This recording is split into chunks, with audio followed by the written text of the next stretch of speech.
Okay, my tweet's out. I'm ready to go.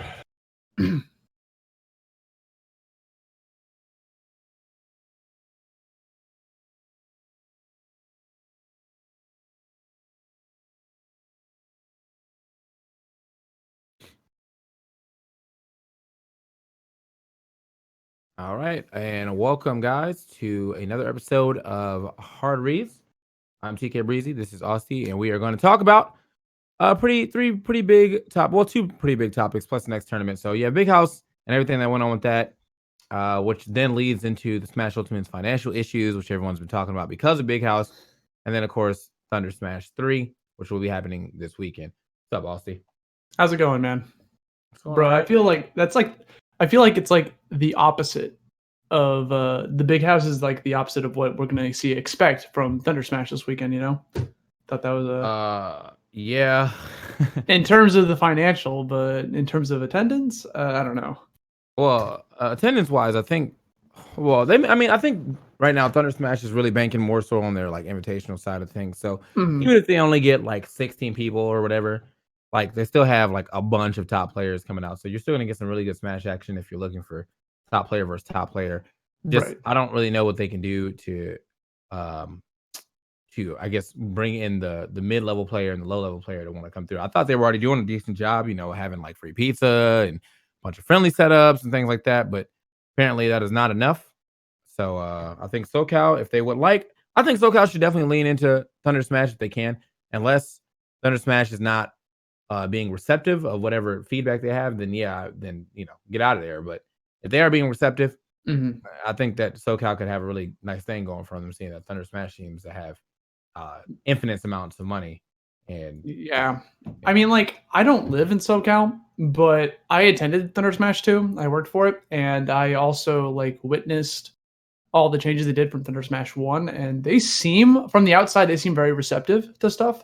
yeah, They and they're definitely trying, but I feel like in the Smash community, if you do one thing wrong, like that's you forever. That's you for the rest of your life. yeah, So there's no forgiveness in this community. So they go till 2GG until they die, which is fine. 2GG is like that's the grassroots side. That's what they know and love. But I just get really upset when people complain about money issues, and then hey, there's an event here with a $10,000 guaranteed prize bonus coming from this tournament that wants to run more tournaments as well, maybe even like potentially run a circuit next year. I don't know, and they just like sleep on it. They yeah. just so I don't know. That was what I said, a while ago. I said that in a tweet that basically like anything involving money with Smash is usually a sin. So people want the money, but they don't really want the money, or at least they don't want it from the sources they can get it from. Now, I don't really know. Yeah. There has to be something else. There was a disconnect between 2GG and Thunder, and I never really got to the bottom of that. I don't know, what happened, but Mhm. obviously, whatever their partnership was, it didn't work out. So 2GG decided that it was better off for them to just, do the grassroots things. And I appreciate 2GG being around, uh, you know, being around in SoCal because I feel like yeah, they're the organization that everyone in SoCal knows, right? Like VG is the Maryland thing, right? There's not really a Mhm. lot going on outside of VG in Maryland and Virginia, except for the cave every now and then. But there also isn't a huge competitor like Thunder Smash or like ESA. So I don't know. It's just that it's weird, and I feel like that when I go over uh to Thunder Smash 3, I need to talk to whoever is like really connected to 2GG and figure out what happened because there's a missing link here and I don't really know what it is, but obviously something happened to the point where uh they figured that they'd be better off just doing their own thing regardless of any type of monetary stipend. So Right. I mean, from the outside, I would assume that it had something to do with like the whole 2G and ESA thing, where like they just weren't agreeing on stuff because one side wants to do grassroots, one side wants to do esports, and I think maybe it was just the same thing. Like that was my assumption, but I don't know what actually happened. I don't even think it's one side wants to do grassroots versus esports. I think it's one side is more concerned about the talent than the players, and the other side is more concerned about the players and the talent. Which I think that like they could have put their heads together and found a happy medium. Like I appreciate being treated like a king every time I go to Thunder Smash, but at the same time, like we know where the real where the real stars of the show is. Like we're the stars of the stream for sure, but like as Leffen put it, people aren't like, the stream's title doesn't say Glitch 7 featuring commentary from the Blast Zone. It's like featuring here's a bunch of top players, right? And like I get that, you know what I'm saying? We're stars in our own way. When the stream's on, everyone remembers us. But until then, you need to set it up so that people are already going to be watching and then be pleasantly surprised that they're getting their favorite commentators on top of high flying action. Not just, you can't have your favorite like 5 commentators come in and commentate like a bunch of people who go 0-2. Like that no one's going to watch that because there's not enough good gameplay, I guess, for you to like really talk about or really digest. So yeah, I feel like with commentary, in that regards, it's like you could have like the best commentary ever, and a lot of top players will be like they don't really care that much. It's like, okay, but the top players are the ones bringing the viewers, and it's a fine stream. It's a good stream because the top players. But if you bring in bad commentators, if you bring in people that just don't know, like are not used to commentating or just are not good at the craft, that's all people remember. That's all they'll talk about. Like no one will remember what actually happened in that top 8. They'll just remember like, oh god, that commentary was awful. So like you need that at least borderline something, and especially when you have like the top talent to enhance the experience that make the clips way better. It's underlooked in my opinion, and I think it needs a little bit more respect. But obviously, we're biased. We're commentators. Like, yeah, I mean, I still know my place. I mean, I know that. Like, dude, I've always that's why I say commentators don't get no respect because, like, yeah, like we've made our craft, we got to the top, all that good stuff. But the thing is, no one really cares what about you until you're gone. Basically, like as a commentator, no one cares about you until you're not there.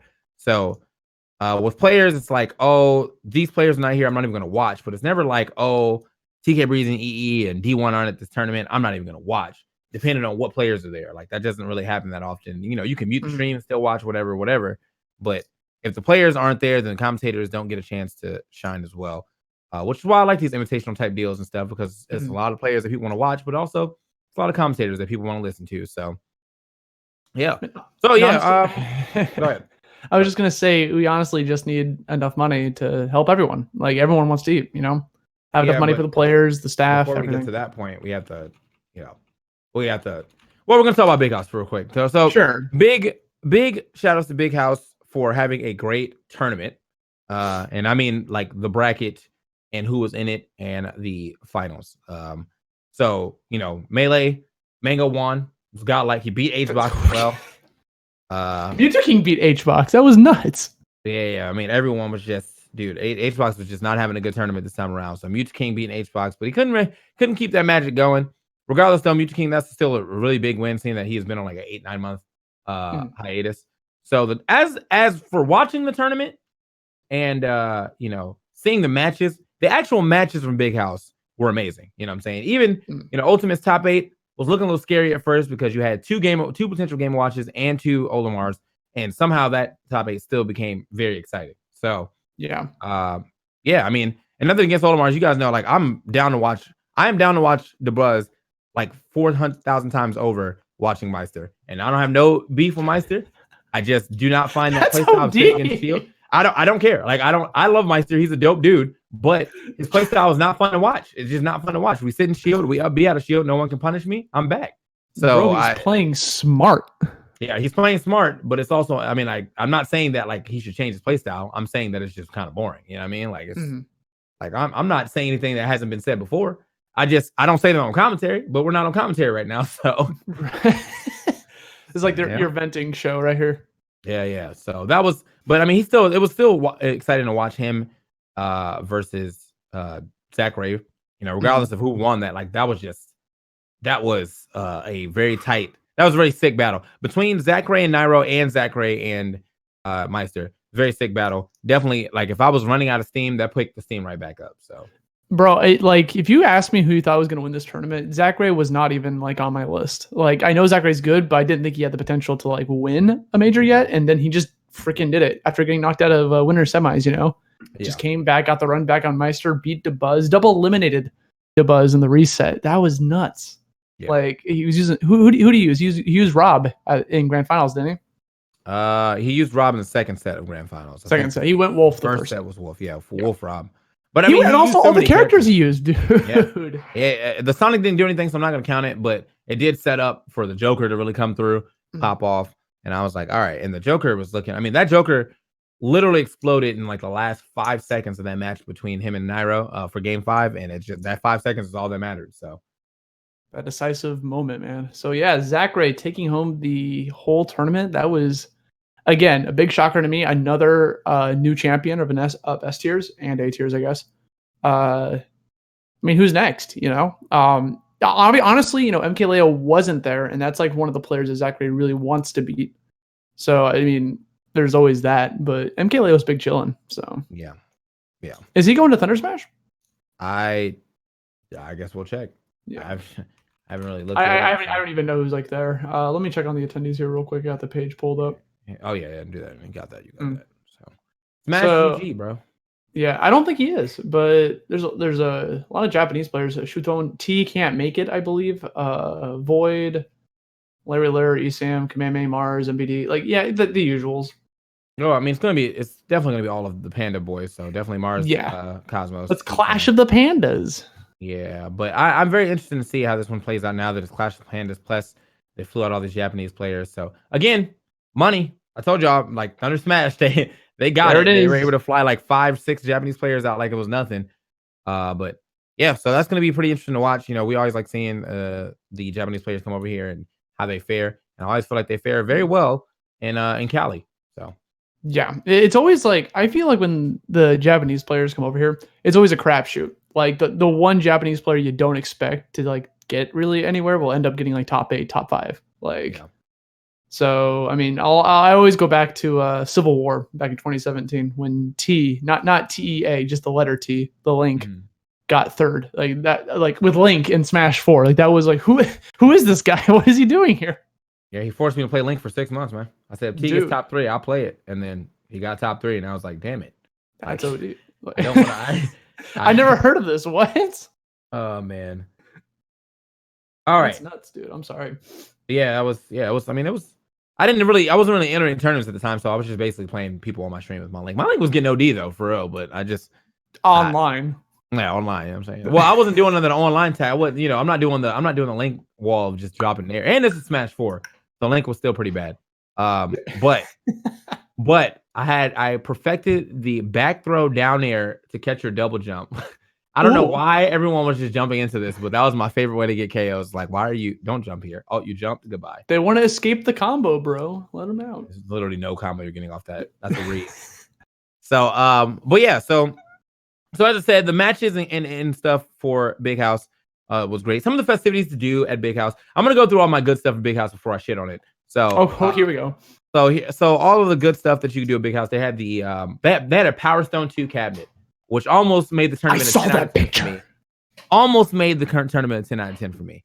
I almost would have wanted to go just for that. Like, it was Power Stone 2, but still, you know, it had all 4 spots. So it was I like 2. So, yeah, that was.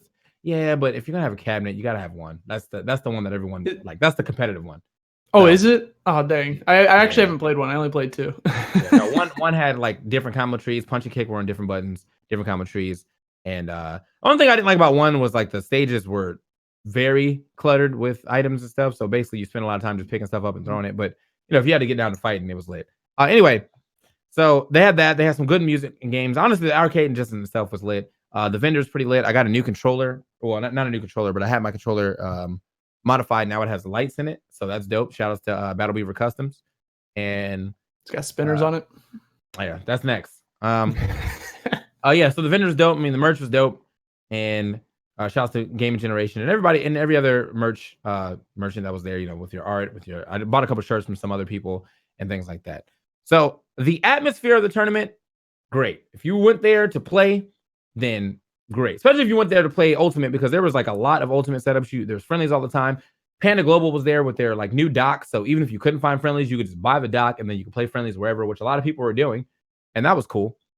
Such a smart invention, honestly. Yeah, actually, it's so, and not only does it double as a stand, but you can actually hook it up to your existing stand for the TV and use it as a dock as well. So now you don't even, I didn't know that. Carry another dock. Yeah, it comes with another cord and you just hook it up to your Switch dock, and then it becomes the actual adapter instead of the dock. So that's dope. And I've taken my second adapter out of my bag now since I don't need it. So yeah, Bro, I should invest in that, honestly. everyone should invest in that. But smashers are broke, and $60 is too much for something that they use every day. But until it's time to eat some KBBQ, we got all the money in the world. Bro, anyway, Sid came to New York City. She's here right now. And the Okay. first thing she did was make everyone go to KBBQ. And I dipped because I was like, no. In New York City, KBBQ is so expensive. It's like $50 or something ridiculous. I was like, I'm not about that. So I know it's a Smasher thing, but I think it's a California thing. I feel like it's California Smashers Probably. that like love the crap out of KBBQ. Well, I mean, for some reason. It's California and all the Smashers that love anime, so Cosmos is in there too. Anyway, Mm-hmm. Oh, and that group, and I don't even know if Nairo likes it that much, but Nairo will go. I don't know if he's ever the first person to be like, "Yo, K-Beebs," but I think he agrees to go. Now he wants his chicken tendies, dog. That's Tweak, bro. Come on, man. No. I've never seen Tweak eat anything but chicken nuggets or fingers, so I don't know. Yeah. So anyway, that was all the good of Big House. So, one of the issues that came out about Big House obviously was the pay, and I don't really think that's something that Big House can really fix. Seeing that, it's not really up to them at this point in time. It's not really up to anybody in Smash to provide more money. It's really up to us making a good impression to like angel investors, if anything, and they being so like enthused by Smash that they want to do pop bonuses, Red Bulls, just rich millionaires, things like that. Because really, like I see some of the solutions that people are coming up with, and they're like, "Oh, let's charge people $15," which I think that's actually a good idea, straight up. But okay. I don't think it's a good idea for what they're doing. I think it's a good idea because, like, if we're doing locals at 10, you know what I'm saying, and locals are like whatever, then yeah, I think you should be able to fork up another $5 to enter, a national with way more competition. Now, I think at the same time you should be able to do more stuff. So if you have $15, if you do the $15, right? If you go 2, there should definitely be an amateur bracket, right? This is the thing. There should definitely be open friendly setups and things like that, so people who, even if they're out the tournament, can continue to grind at all times. And that's great. But if there's nothing else being added for that extra 5, then yeah, that's a bad idea. And I don't really see anyone talking about anything being added for that. And that's why it's a bad idea. Everyone's just like, give the top players $5 extra. But no one's saying why you should do that. Yeah. Literally no one's saying why you should do that. So that's bad. Yeah. I can get behind that type of thinking. Like if you add the extra $5 that goes towards more activities. But in the long scheme of things, like say you have 1,000 entrants, right?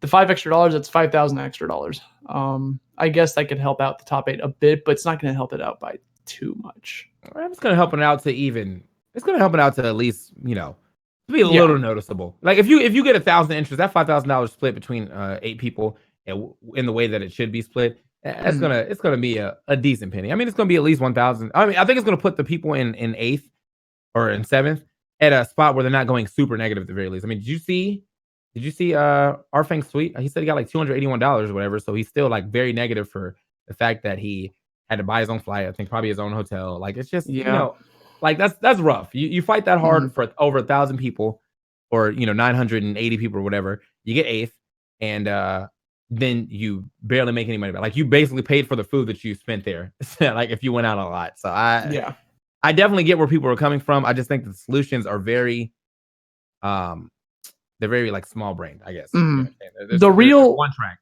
Yeah, the real solution is literally just sponsors or Nintendo support, and it's up to us to get the sponsors. And if we do get the sponsors and we manage to bring that in without Nintendo, like we might not even need Nintendo support in the long run, but that requires organization in Smash. And that's a tough thing to tackle, like getting everyone on the same page, getting everyone to work together. So I don't know if that's even possible. So at this point, it's pretty much just Nintendo or bust. But yeah, that's another topic that people were talking about on Twitter was why isn't Nintendo supporting us, blah, blah, blah. But like, they don't owe us anything, to be honest. Yeah, Connie put that one pretty well. He said they don't owe us anything. We, even though we would like to believe we're a huge part of the sales for Smash, we are definitely not. Like everyone buys Smash. Literally everyone buys Smash. All of my normie friends bought a Switch for Smash. Like they play Smash just every now and then. Like Yeah. it's ridiculous how mainstream Smash Brothers is. Like everyone knows what Smash is, or like almost everyone. Yeah. And the thing about Smash is that it was never marketed to be a competitive game. Like they've shown that they understand that it is competitive with these patches, and that's great. But at the end of the day, Nintendo really doesn't owe a shit. And I would love for Nintendo to be involved, but I'm not going to be mad that they're not, because at the end of the day, they're a business. You know what I'm saying? Like other fighting games are geared toward the competition. You know, Tekken has the world tour because Tekken, in its core, is a competitive fighting game. You know what I'm saying? Yeah. Street Fighter at its core is competitive fighting, and they've actually went even further away from having like less one player stuff to being geared straight up toward getting in the training room and going online to beat ass. Like we don't have that. We have a huge single player mode. They're getting more single player stuff. So we just got the home run contest, all that good stuff. There's like the game is chock full of other things to do besides playing one-on-ones and in dubs. And so Smash knows that. Smash is geared toward that, and they're going to continue to sell regardless of if the Smash community is around or not. Now, I'm sure they'll lose a little money if we disappear, but it's not going to be enough money for them to be like, damn, dude, we should throw $100K at Smash. Like, I don't know, man. Like that, I think that would be a good grace, and I'm of them to do that. But I don't think there's anything that we can do that is going to influence that. That is just on the power of Nintendo Japan or Nintendo America influencing Nintendo Japan. It's tough though, right? Because like they don't need us, like you said. They don't need to invest money into it, even though there's a high chance they could make a lot of money return back on it if they do it smart and they do it like I don't know about a high chance. I don't know about a high chance, but there's a chance. Like, okay, let's go with that. There's a chance, but like there's also the chance that they don't, and then they lose money for doing work. So like, why involve themselves risking potential bad PR, potential loss on money when they're already doing fine? When they just want to be a video game company, man. They just want to make games. Like that's all Nintendo's ever been, They just want to make games. They want to be inventive with their games, They got Ring Fit Adventure coming soon, bro. I'm about to build some abs playing that game. Shout outs to Austy's beard, apparently, from the chat. Everyone's been commenting on that. So is that just, are we keeping this? Are you following Tony's footsteps, man? No. Okay, so first off, hold on. White commentators, bro. You guys are just listen. Same time? Come on. There is a story. I'm mad. Okay, so what happened? Story, so glitch happened, right? And then I went home, and then I rode home with Max. And then I went home, and my razor must have fallen out of his bag in his van.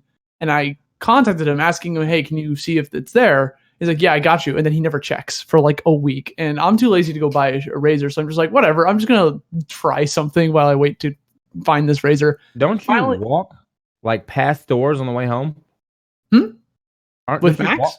No, just in general. Like, don't you live in New York? Don't you walk past stores on the way home? But it's an electric shaver, okay? Like, all right. I thought it was just it's like a good one. Like, it's a good electric razor. Yeah. So I eventually did get like the razor just to clean it up because it looked like a mess when I wasn't even keeping it up. And then I finally found it after Max never looked at it for like 10 days. I just went up to the Bronx, an hour and a half away, went up there, picked it up, and I just decided I'm going to grow it. Screw it. This is 3 weeks, so I'm going to give it 5, and then I'm going to try to shape it up, and then we'll see if I keep it or not. So we'll see. It's gotten a lot of praise, but most of it's from males. So I haven't seen any too many women say anything about it. Well, you're married, so yeah. Well, like my girlfriend hasn't commented on it, so I actually don't know if she likes it or not. It's time for that to go, dude. She hasn't said anything. It's time for it to go, bro. I asked her, hey, what do you think of it? And she's just like, it's there. And then she walks away. Rip.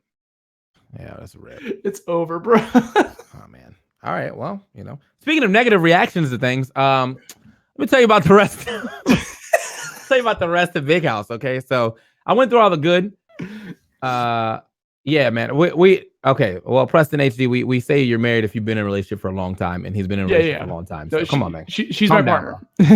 Calm down. Anyway, so speaking of, so I talked about all the good of Big House. The tournament in itself was really good, as far as like the action that was there in the atmosphere. Now, working Big House was trash, and let me tell you why. Okay, so last year Big House I got something very comparable to my rate, right? And I did a lot of blocks, but it was like whatever, I'm getting paid my rate or getting close to my rate. So this year they went close to cutting me 50% of the rate that I got last time, close to, and I said no. Like I was like, no, I'm not coming to work your tournament for half the money that I worked for last year. Like that's dumb as hell. Like I already got to buy my own flight, which is not normal for any caster. It's not a Smash exclusive thing. This is any caster thing. Like if you are hired to work an event, and you are like at the upper echelon of your game or whatever, they should be flying you out. So if you're hired for a league event and you're hired for a Rocket League event, or you're hired for anything that requires you to be not at your house, and you are at the upper echelon of your thing, you should be getting flown out. Like that's just, when I talk to other casters and I tell them my rates, bro, they just laugh at us because they're like, wow, I can't believe you would even accept that. I'm like, bro, look, you don't even need to be the upper echelon in other games. Even, like you can be a nobody, and if you get hired, they fly you out. If you're not, if you don't live there, like they'll get you there and they treat you well if it's a top tier 1 esport. I'll tell you from personal experience, it's amazing. Oh, that's right, because you did Overwatch. So all the way in Thailand, Taiwan, and they flew you out. It's crazy. First time I never casted Overwatch in my life. Like, why? Like crazy. But yeah, so that's only like mostly a Midwest thing. Usually my thing is like my rate. I'm gonna be transparent with you guys. Actually, $600 per day plus flight plus hotel. So it's $600 per day of commentary, regardless, of how much I do. But you can put me on as much as you want. Just give me 2-hour breaks in between. And then if you don't want to pay me for a certain day, then just don't put me on. So if it's a 3-day tournament and you only want to pay me for Saturday and Sunday, don't give me any Friday blocks, and I'll still, come and promote the tournament and all that good stuff, whatever, right? So I wasn't even close to getting that rate this year. Wasn't expecting it because honestly, I really go down on that rate all the time. Usually what's more important is the flight and the hotel, and then we can work on the rate depending on like how big the tournament is, your sponsors, how many people are showing up. Sometimes obviously not everyone's going to have it because Smash is broke. So yeah, I wasn't close to my rate at all, and I had to buy my own flight. And I'm like, whatever, Midwest doesn't buy flights. I'm used to it. Sick. I get there. I am given all the blocks that I really don't want, basically. Like I don't really care for squad strike, and doubles being 3 out of 5 as a top 8 is a sin. Like that's just that you should not do. I didn't watch doubles. It was all top 8. Was 3 out of 5. All top 8 was 3 out of 5. That is like 5 hours long. Jesus. Yes. That is a sin. Do not do that. Top 3 or 4 at best, but top 8, 3 out of 5. I don't care how many, unless it's a teams focused tournament. Do not do that. So we commentated all that. Commentated squad strike. I pretty much had all the big like ender blocks. So I did squad strikes finish. I did top doubles finish, and I did Smash Ultimates top 8. Obviously, I thought I was gonna have melee blocks, but I had no melee blocks, unfortunately, because I definitely like still doing melee, just kind of pulls or like top like 128 or something. But they didn't give me any melee blocks. But there was a situation where I found out that Script and Korean were like supposed to be hired, but they didn't get hired. I think Script, he kind of shot himself in the foot. So that I can't really vouch for Script, but we wanted Korean to, get a little shine. And Korean was like, yeah, I just want to commentate. So we were going to give him half our block. And when we told the coordinator that, he said he would have to dock my pay if I gave up half my block. My already reduced pay, he was going to try to dock. And I was like, you know what? Fuck this. I'm just going to do the whole thing. So I did it. You know what I'm saying? We did the whole thing, and that was great. So I think one of the biggest issues that I had with it, with being, on the Ultimate side, was Ultimate definitely felt like a super side tournament, even though it was bigger than Melee there. And I'm not saying that Ultimate needed to feel like it was a bigger game, because obviously everyone and their mom knows that Genesis and Big House are Melee tournaments. And that's okay, because Melee's fucking great, and I enjoy going to those Melee tournaments. Even if Ultimate wasn't there and it was just a Melee event, I would go to Big House. But I need Big House to stop acting like they care about any of the other games. Like, just run a Melee tournament. Like no Honestly, one's gonna be mad. Like, no, like literally everyone's probably gonna be like sick, and you probably even get more entrants just for having straight Melee. You can have a low tier bracket. You know what I'm saying? Like, you can have dubs, you can have singles, you can make some nice little like 8-man pop-up tournaments or whatever. There's a bunch of stuff you could do with just a Melee only tournament. Mm-hmm. And it was very apparent that we were we were there, and like a side game once it came down to the top 8, which, you think that the latest game has a time slot, the better time slot, and that would be true if that top 8 started at 8 and not at 11. So, with the scheduling being weird and top 64, with the scheduling being weird and top 64 starting on the same day as top 8, and having to run 2 top 8s, one starting basically like a 7 or something, and the other one started at 11. That was really bad. That was terrible scheduling, and there's no amount of reason behind that, because most of the players I talked to on Saturday said they played 3 matches and then they were done for the day. So I don't know why you couldn't get at least to top 32 or top 16. That was dumb. That was that top 8 going that late. Yeah, another tournament having top 8 at like 2 a.m, and I can't watch it live because I have to wake up Monday morning. So I'm sick of the scheduling, like for Smash events. Like I'm sick of top 8s being at not prime hours. Like who the fuck puts like their finals at 2 a.m. on a Sunday? Like what are they doing?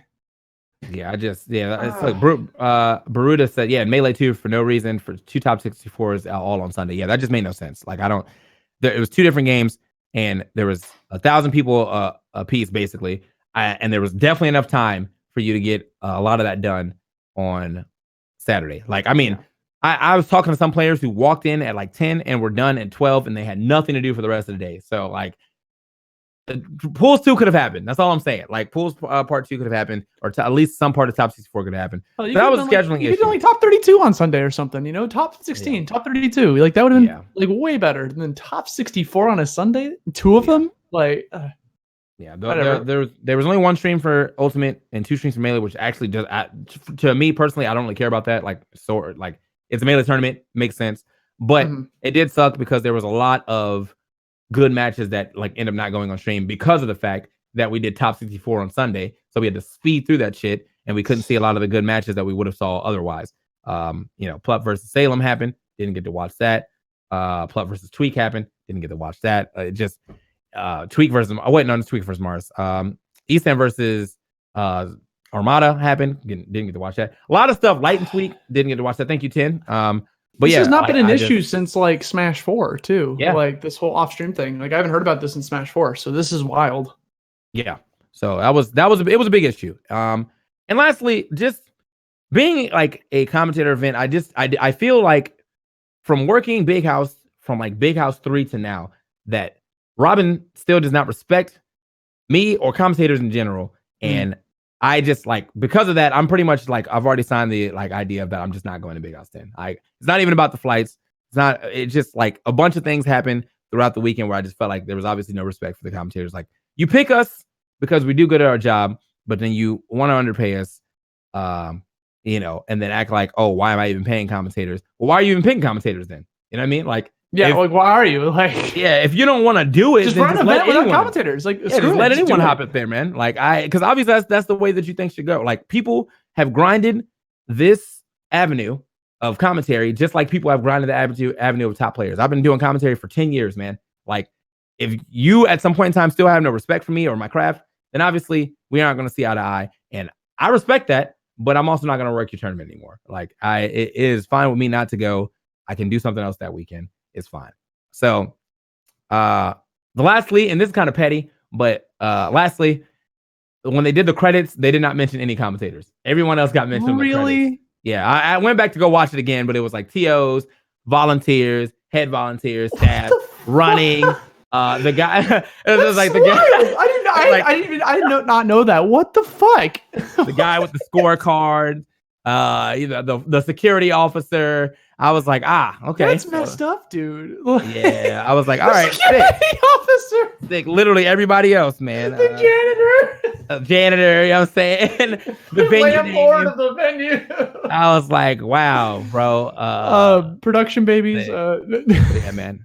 Yeah, guy working the ticket stand, you know what I'm saying? Bro, whoever won the raffle got in there, the guy worked the drive-through of the Raising Cane's that got supplied food for staff, he got on there, yeah. So that was I don't know, that was kind of the final straw. I was dude, there was literally no respect in our names, and if that's what it's gonna be, that's what it's gonna be. It doesn't. Not everyone's gonna respect commentators.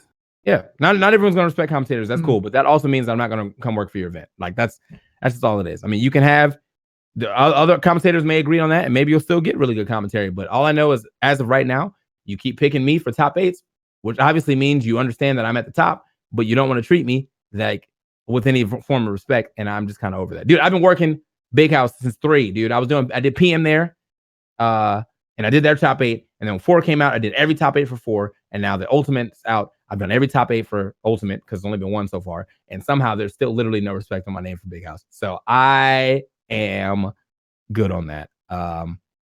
Big House 10, if they come with the rate that I'm asking for, maybe, but they probably won't. And I'm already expecting that. And I'm just going to go ahead and say, good luck with your tournament. I never want any tournaments to crash and burn, but I know that my skill set will not be at that tournament if we can't see eye to eye. There's a million events under the rainbow too. Like, you don't need it. You got Thunder Smash literally next week, this coming weekend. So that's all I really got for Big House. I if you are a Melee player, definitely go to Big House. If you're an Ultimate player and you live in the Detroit or the Midwest, it's probably still. But honestly, if you're just an Ultimate player, you can still go to Big House. Just be prepared, to feel like you're a side game. That's because it's always going to be a side game there, but it didn't need to feel like it was like. It felt like it was a side game and we didn't have entrance. Like, I don't know. Smash 4 last year felt better than this year, which is weird because we definitely had no entrance last year. What's wild is that you got paid more for Smash 4 last year when that game was dead. Like, it was after Evo. Smash 4 after Evo was dead. Like, and you got paid more for that than the first year of Ultimate. That's I don't know what to say to that. Like, I could see this happening last year. Like, that makes sense, especially because they cut down a lot. Because I worked the Big House 2 years ago, and I got paid an okay rate. And then the next year afterwards was like, no, we can't get you because they only hired 5 of you guys. And this year they only hired 4. So it's like, what are they doing? Like, So 4 Ultimate commentators for a 3-day event. A 3-day event, which was streamed a lot. And the only time we didn't have, well, I mean, I guess you can count Vish too, because Vish is kind of double, but he was definitely hired for Melee. That's right. But they brought some Melee casters over because Blur did some as well. Yeah. But for the most part, it was 4 Ultimate commentators, and then one of them had to drop, so we ended up picking up Kataro. Because Vicky couldn't get there because they didn't supply her housing or something. Like, so but I think it was either or. Like, I think that's what Big House does, either or. So she had her own house, and so she asked for their flight instead, and then her housing fell through, so she just never mind. I got my flight, they got my housing. They should be like that, but that's what it is. But it is what it is. And for anyone's like, man, well, why does Ultimate want to be the main game? No one said we want to be the main game. As I said, I think Genesis and Big House are definitely always going to be the staple Melee tournaments, regardless of what games are there. And it should be like that because, Melee is not going to be getting these opportunities that Ultimate gets because Ultimate's the new game. They have the online qualifiers and things like that. There is no online way for them to do that with Melee officially. Obviously, you have net play, but I don't think Nintendo recognizes net play like that. Nor would they probably use it like that. That's such a hard topic. It's such a gray area. Yeah. So I, as a person who equally likes both games, I enjoy going to Melee only events. In fact, I enjoy hanging out with the Melee crowd more than I enjoy hanging out with the Ultimate crowd. I just happen to play and commentate Ultimate more because that's my main game. Do you think it's because we're older? Yes. Yeah, okay. Exactly. That is 100% true. I'm not 18. So anyway. So there needs to be Melee centric events. It just shouldn't be so Melee centric that the other game that ends up having more entrants feels like that shouldn't even be there. And that's not a sentiment that I came up with myself. A lot of Ultimate top players felt that way, and even a lot of Ultimate Melee players who play Ultimate. Even Plup was like saying some stuff about how the fact that there's only one stream and he a lot of matches he only got to play on stream once. Like, that was weird. So bro. On a positive side note, though, Plup beat Salem. He did. That was funny. But he fist bumped him. I see how it is, man. Yeah, man. I really thought we were gonna be off of that. Yeah. So I think that's about it for us, guys. Thunder Smash this weekend. Make sure you watch that. That's gonna have a lot of top player and top talent, if you will. Shout outs to Roderick for always, looking forward to the talent. But outside of that, yeah, man, I think after that I will be in Amsterdam and then I'll come back for Summit. So next Wednesday, we may or may not have a show. I think I should leave on Wednesday. I have to figure that out. I'll look it up. But If not, we'll do like a little longer show for the next time, in case I don't, if I'm not able to make it. Guys, if you came in a little late, make sure you check out the iTunes, because that is very important for the growth of the show. So if you want to listen to it in podcast version, you don't have to see the video, then you can just check out the iTunes. We'll be uploading that very soon. But if you do want to catch the video, it also goes on to my YouTube, which you'll see that link coming out a little later today. Austy? Yeah, good? I'm good, man. It was a fun show, TK. All right, man. All right, bro. So we'll see you guys next time on another episode of Hard Reads. Have a good night.